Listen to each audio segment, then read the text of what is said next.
Lumambot mga kababayan yung China. Bakit niya, Mr. Maravillas? Matigas kasi po yung ating Pangulong Bongbong Marcos. Matindi po yung yung speech ng ating Pangulong Bongbong dong sa Singapore. Paano hindi lumambot yung China? Yung isang general nga pong Chinese, sinupalpal ng ating Pangulo. O ngayon, ito yung balita dito po sa Manila Times. Gusto nang makipag-dialogue po. Mag-uusapan niya tayo. Open na niya kami. Kita ninyo? Umaboso po, lumaki yung ulo ng China. Kasi po, natakot po yung maisog na leader. Sila man lang kasi nagsasabing maisog sila. Siyempre po, nang makita ng China, sinusukat po yung ating resolve kasi. Sinukat po yung resolve ni Mao Diggs. Iisang salita lang po ni Xi Jinping. Nanginig na agad nanginig talaga niya, Mr. Maravillas. Yan po yung totoong nangyari. Hindi na lang kumibo, hindi na nag-insist po. By his own admission, mga kababayan, sinabi mismo ni Digong, yung nagpapreskon siya sa Davao, di ba yun ang kanyang sinabi? Pero iba, mga kababayan, ng ating Pangulong Bongbong Marcos na tinagurian nilang weak leader. Yanig po yung yung Chinese general, sinoplak ng ating Pangulong Bongbong Marcos. O ngayon, ito na yung reaksyon, mga kababayan, ng China. Pwede naman na niya tayo mag-uusap. Ngayon pa lang, June 1, 2024, China, door of dialogue is still open anya. Yan po yung sabi ni Mao Ning, yung Chinese Foreign Ministry spokesperson. Sabi kasi ng ating Pangulong Bongbong Marcos, gagawin na niya namin ang lahat naming lahat ng measures within our powers to protect our fishermen dito sa West Philippine Sea. At sabi ng ating Pangulong Bongbong Marcos doon sa Singapore, Shangri-La Dialogue sa Singapore, gagawin ng Pilipinas ang lahat, whatever it takes anya to protect its sovereignty. Yan po yung report, mga kababayan, ng Channel News Asia. Kaya sabi ng ating Speaker of the House, the Speaker of the People, si Martin Romualdez po, nakaka-proud niya. Ayan po, nakaka-proud. Romualdez reacts to Marcos' speech on defending West Philippine Sea. Asa na ngayon yung mga DDS po? Tinignan ko po yung mga vlogs ng mga DDS. Tahimik po dito sa issue ng West Philippine Sea ngayon. Lalo sa naging speech ng ating Pangulong Bongbong Marcos. Napaiya siguro, mga kababayan, na yung pinagmamalaki nila na maisog leader, walang nagawa dito sa West Philippine Sea. Hindi po nanindigan laban sa pang-api, pambubuli ng China. Sa kayong weak leader na kinakantsawan po nila, ay siyang tumayo. Baga niya, Mr. Maravillas, tahimik kasi nag-iisip pa sila ng paninira. Kung paano nila gagawin ang paninira sa ating Pangulong Bongbong Marcos ngayon, na all praises po ang napakaraming mga Filipino sa kanya ngayon. Ang gaganda po ng mga reactions ng mga tao po sa naging speech ng ating Pangulo. Ay ito po yung sa Channel News Asia. Sabi ng mga netizens po, ayan ang aming PBBM. We are so proud of you, Mr. President. May God always guide and protect you. Filipinos are always praying for your health and safety. Sabi ng isa pa, itong speech na ito ay mas effective kaysa sa drug test na idinidiin ng sumisira sa pagkatao ni PBBM. Ang bangag ay never makapag-deliver ng ganitong kaklarong speech. Gising kayong mapanira at nainggit kay PBBM. Let's support our president. Sabi ng isa pa, sana nananahimik na lang si Digong at hindi na nanggugulo. May epekto sa ating economy yung ginagawa ni Duterte. Now I am proud of President Marcos because of his dignity regarding South China Sea. I don't vote for him and I'm glad he won the election. Getting to love you, PBBM. Sabi ni Norms, we are so proud of our patriotic President, Ferdinand Marcos Jr. Thank you for fighting for the rights of our country. Sabi ng isa pa, respectable, dignified, brilliant and strong, that is PBBM. Sabi ni Maria, yan ang presidente namin, matapang, matalino, at higit sa lahat, mabait. God bless po, Mr. President. Sabi ng isa pa, very strong message. We Filipinos stand for good. Protect our country and we support our president. Sabi ng isa pa, this guy definitely have more balls and brain to stand up for Philippine rights than the last guy.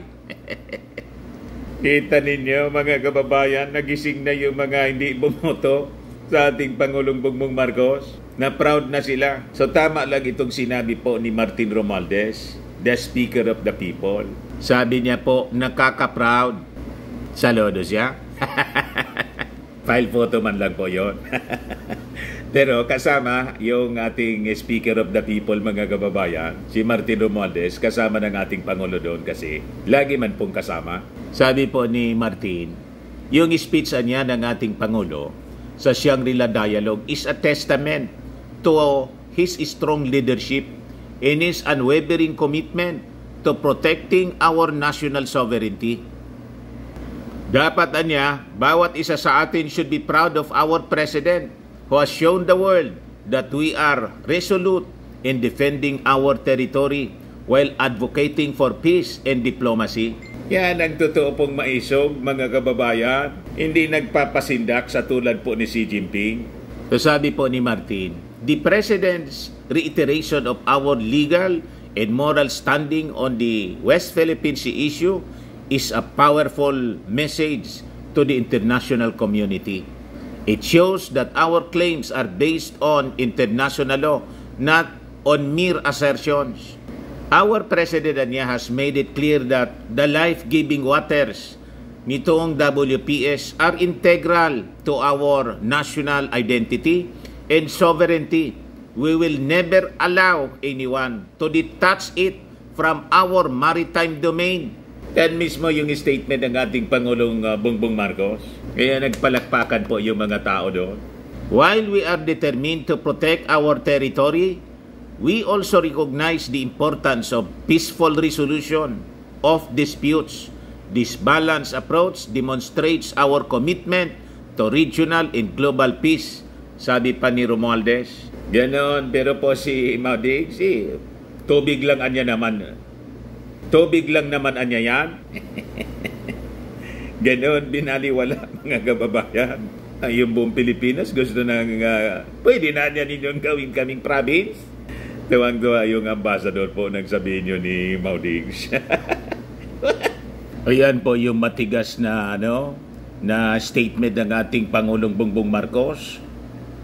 Their moral ascendancy, we find the strength to do whatever it takes to protect our sovereign home, to the last square inch, to the last square millimeter. The life-giving waters of the West Philippine Sea flow in the blood of every Filipino. We cannot allow anyone to detach it from the totality of the maritime domain that renders our nation whole.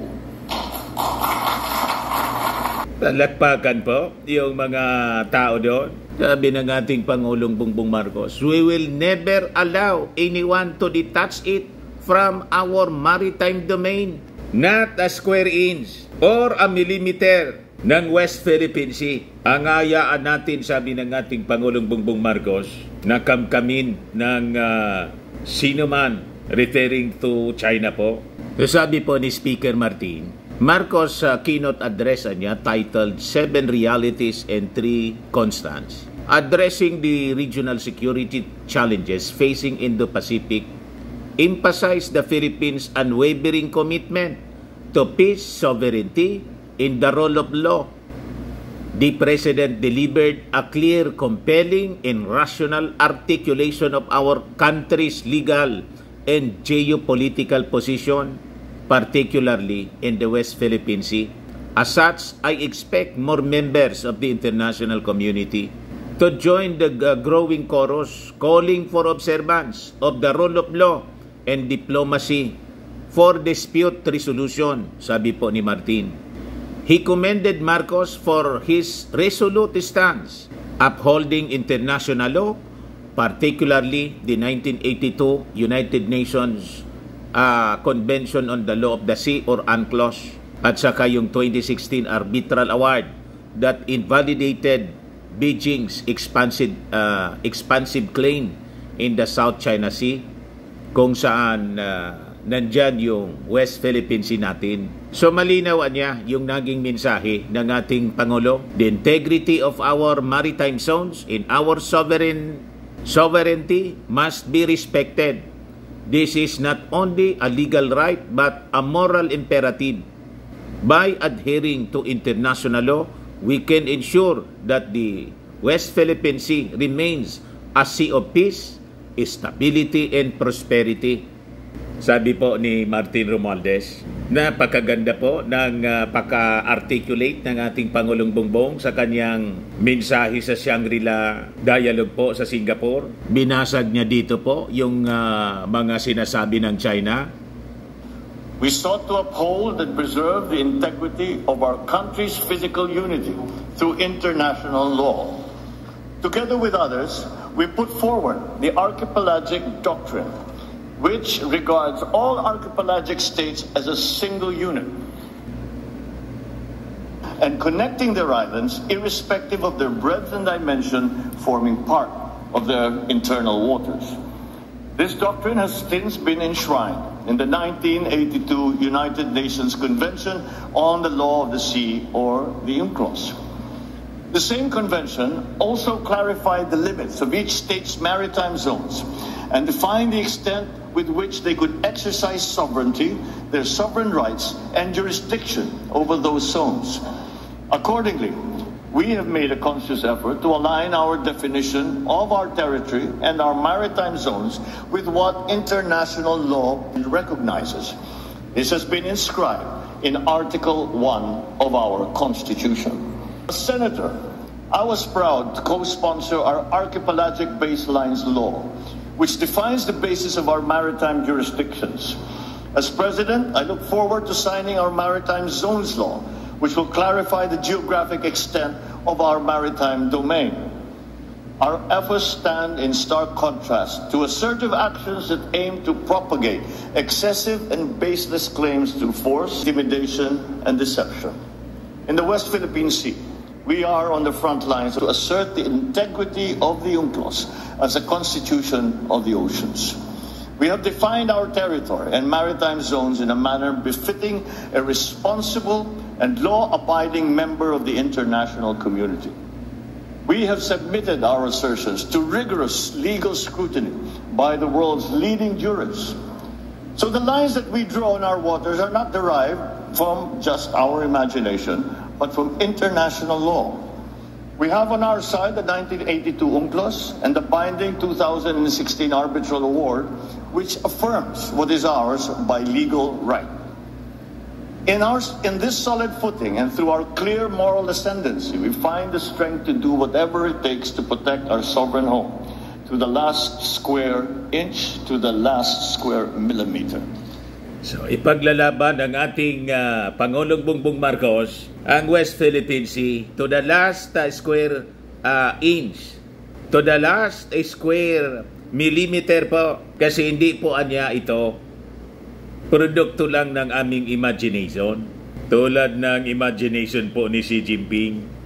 Sa kanyang imagination po, lahat ng karagatan dito po sa South China Sea, sinama pa yung West Philippine Sea, kanila daw.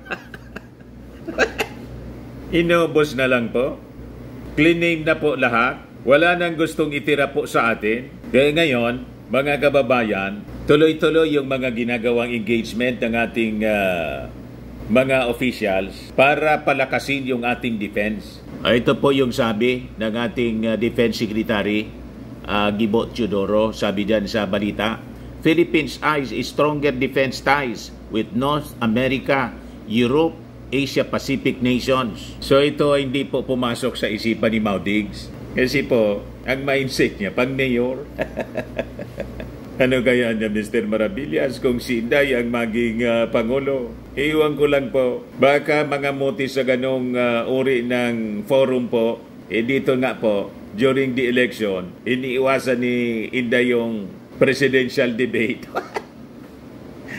Hindi po nag-attend si Inday. Sa issue ng West Philippine Sea, no comment.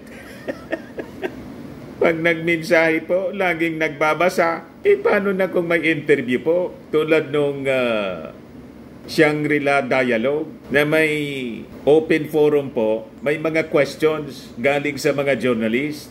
Malamang mga mote po si Inday. Kaya po, sa totoo lang po, ang pinakang kwalipikado po na dapat maging successor ng ating Pangulong Bongbong, si Martin Romualdez po. Kasing talino ng ating Pangulong Bongbong. So sabi dito sa balita, the Philippines is expected to enhance its defense cooperation with different countries in North America, Europe, and Asia Pacific regions. As the Department of National Defense Secretary, Gibo Teodoro was scheduled to meet his counterparts on the sidelines of the 21st International Institute for Strategic Studies sa Shangri-La in Singapore, sa Shangri-La Dialogue in Singapore. So kasama sa mga kausap ni Gibo, si Bill Blair, Minister of Defense ng Canada, Judith Ann Collins, Minister of Defense ng New Zealand, Shin Wok-sik, Minister of National Defense ng South Korea, Joseph Borrell Pontelles, High Representative of Europe or European Union for Foreign Affairs and Security Policy, and Vice President of the Commission for Stronger Europe in the World. Ayan po mga kababayan, ang mga naging engagement para tuloy-tuloy ang pagpapalakas natin ng ating defense ng ating bansa. O ngayon, basahin natin yung mga reactions ng ating mga kababayan. Yan ang aming presidente, tunay na matapang. Hindi talaga pwedeng paikutin ng mga ganyang tanong ang matalinong presidente, PBBM. The best president of our time, makatao, makabayan at higit sa lahat matalino. We want PBBM our president beyond 6-year term. Only Marcos et al. Mabuti na lang si PBBM ang ating presidente. There is no such thing as a regional issue. The peace and stability of the West Philippine Sea is a world issue. Brilliant answer. The great, brave, and loving PBBM. Mabuhay ang bagong Pilipinas. God bless our President. Support PBBM. Siya ang tunay na matapang or maisog sa Bisaya. Mabuhay PBBM Jr. God bless you and your family, and Madam First Lady, Madam Lisa Araneta Marcos, and Speaker Martin Romualdez. Mabuhay ang bagong Pilipinas. We are so proud our President. Yan ang totoong matapang at tagapagtanggol sa ating bansa. Mr. President, you are really, really great. Stand firm. You are brilliant leader. Our nation, mabuhay ang bagong Pilipinas. Yes, that's our President. Napakatalino at napakatapang. God bless you, PBBM. Thank you, Mr. President, for defending our sovereignty. No to pro-chikwa politicians. Yan ang totoong Pilipinong may bayag, di kagaya kay Mau Diggs, matapang lang sa kapwa Pilipino. PBBM, maraming salamat. Kayo lang ang may malasakit laban sa mga tunay na Pilipino. Di tayo uurong laban PBBM. Yan ang tunay na tapang at matalinong presidente. Hindi tayo dapat pasisindak. Napakagaling talaga ang ating mahal na PBBM. The best president ever, Marcos forever. Father like son. Maraming salamat po. This president is fighting for Filipinos. He is eloquent for this kind of matter. That Chinese general was hallucinating. He did not know what he was talking about. Mabuhay ka, PBBM. Calm, but the words are very sharp. Yan ang tunay na maisog. May God continue to bless you. Botata sila kay PBBM, Sir Dante. Ang ganda ng sagot niya sa tanong ng Chinese general, supalpal talaga. Yan ang leader, my balls. Excellent and very brave President of the Philippines. The voice and gesture of PBBM, the same with the late President Ferdinand Marcos Sr. Saludo po kami, mahal naming PBBM. Very professional, napakatalino. God bless you more in your family. Napakarami pa, mga kababayan, ng mga reactions. Almost lahat na pahanga sa ating Pangulong Bongbong Marcos dahil sa kanyang tapang na manindigan po ipaglaban yung ating karapatan dito sa West Philippine Sea at never na magpasindak po sa China. Ayos! Ayan man lang po, mga kababayan. Ako po si Dante Maravillas. Bye-bye. God bless.